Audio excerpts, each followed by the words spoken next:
Thousands of Houstonians are about to lose health coverage at some of the city's most respected hospitals. Their insurance plans will no longer be accepted at places like MD Anderson Cancer Center and Texas Children's Hospital.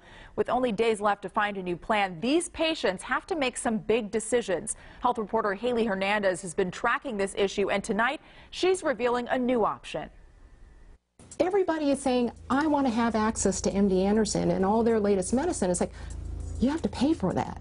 It's a touchy subject for 2,300 cancer patients who are losing access to their doctors. Several major insurance providers have dropped the individual PPO option. It was coverage many purchased through the healthcare marketplace.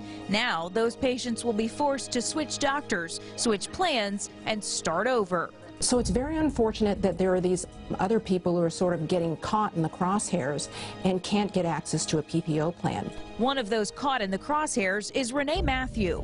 It's wrong.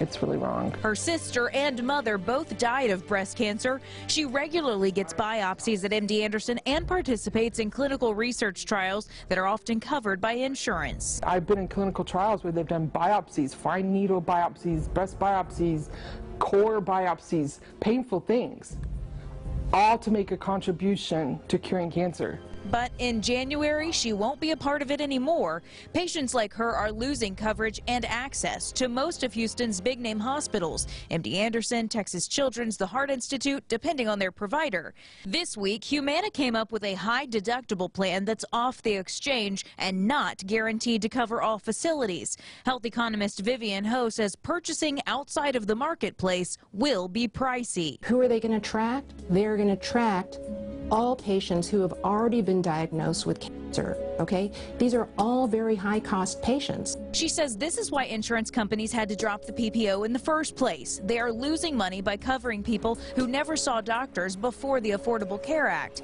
At the same time, she says hospitals are simply asking for too much money. I must also say it's a very deluxe facility.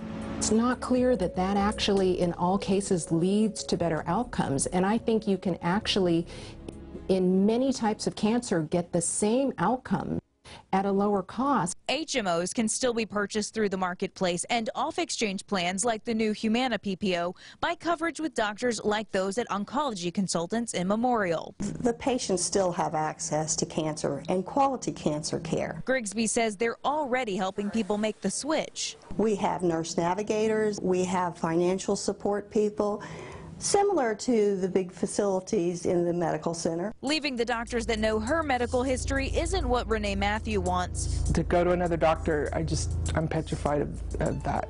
But next month, she has no choice. Ho says in order for the individual PPO plans to make a comeback, companies will need to attract young, healthy patients to balance the cost of people exceeding their deductibles. For more on that new Humana plan, we have a link on click2houston.com. It's under the health section. Hernandez, KPRC Channel 2 News.